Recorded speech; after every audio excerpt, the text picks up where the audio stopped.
In Forza 1, we had interest in Bugatti, and in Forza Motorsport 2, we approached Bugatti again.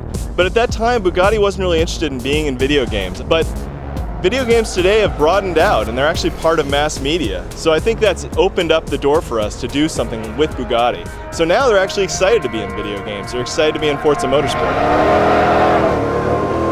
Design identifies the cars that we want to build based on how desirable they are. The Bugatti Veyron's a no-brainer. It's probably the most coveted car in the world right now. The style of the Veyron is very classic, sort of Art Deco. If a beautiful woman of the Roaring '20s stepped out of the car and the woman would perfectly complement each other.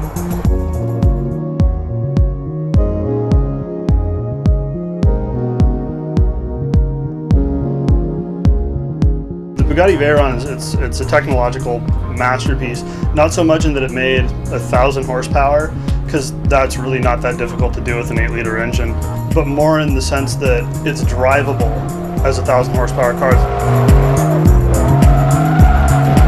An automatic gearbox that can take a 4,400 pound car and 987 horsepower and put it to the ground with all-wheel drive and not blow up, and it's got to do that for 120,000 miles. And it's not even just like the power or anything, it's the scale. This is a 1,000 horsepower 16-cylinder 4-turbo motor that's smaller than a big block Chevy, and the Veyron itself is 5 inches shorter than the current market Jetta. It's not even a big car.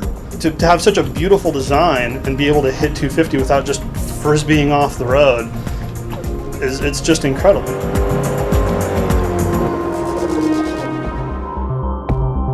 Once we've identified the car that we want, we've located it, we send a team of subject matter experts out there to either photograph the car or scan it digitally.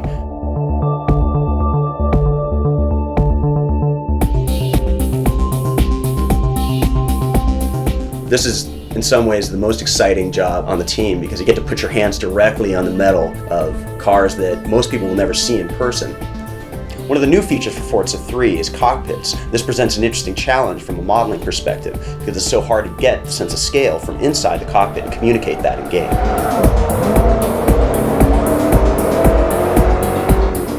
Laser scanning is an important part of that. It means we get the scale perfectly for the steering wheel, the gauges, even things that you're never going to notice in the game, like the door locks, the buttons on the radio. We have another special pass that we have to do just to make sure that all the gauges are working correctly. We have to calibrate each one to make sure that the car revs up to the top RPM that it should, that its top speed is the real one on the car. There's a lot of work done into that.